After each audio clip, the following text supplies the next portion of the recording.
ഈ തെരഞ്ഞെടുപ്പിൽ ballot paper ഉപയോഗിക്കുന്ന ഏക മണ്ഡലമാണ് തെലങ്കാനയിലെ നിസാമാബാദ്. അതിന് കാരണമായത് മണ്ഡലത്തിൽ മത്സരിക്കുന്ന TRS സ്ഥാനാർത്ഥി കെ കവിതയുടെ ഒരു ഉഗ്രൻ പ്രസംഗമാണ്.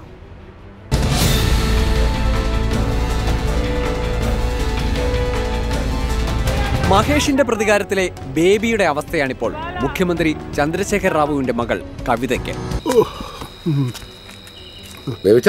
ഞാൻ കൊണ്ടുവന്നോടാ. എന്നാ വലിയ ഉപകാരം. കാലക്കി എന്റെ ഐഡിയ ആയി പോയി. നിന്റെ ഐഡിയ നിന്നെ ഞാൻ കൊന്നേനെ പട്ടി. നിസാമാബാദിൽ നിന്ന് ജനവിധി തേടുകയാണ് കവിത. മണ്ഡലത്തിലെ പ്രചാരണ പരിപാടിക്കിടെ പ്രസംഗിക്കാൻ അവസരമൊത്തു. ആവേശം മൂത്ത് കത്തിക്കയറി.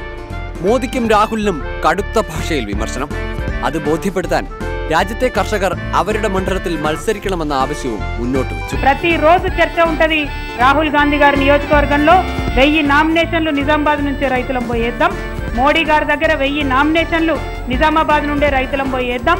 ఎట్లా మన సమస్యలు పరిష్కారం కావో, ఎట్లా మన సమస్యలు చర్చకు రావో కూడా చూద్దాం. സംഗതി നടന്നു. വാരാണസിയിലും അമേഠിയിലുമല്ല, കവിത മത്സരിക്കുന്ന നിസാമാബാദിൽ തന്നെ. പത്രിക നൽകിയത് 200-ലേറെ കർഷകരടക്കം 245 പേർ. സൂക്ഷ്മ പരിശോധന കഴിഞ്ഞ് 185 സ്ഥാനാർത്ഥികൾ കളത്തിൽ. പലരെയും പിന്തിരിപ്പിക്കാൻ പാർട്ടി നേതൃത്വം ശ്രമിച്ചെങ്കിലും ഒന്നും നടന്നില്ല.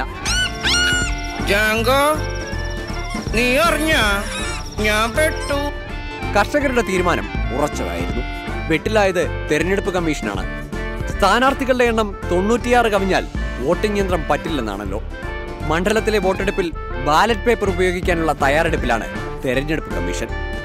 Election desk 24.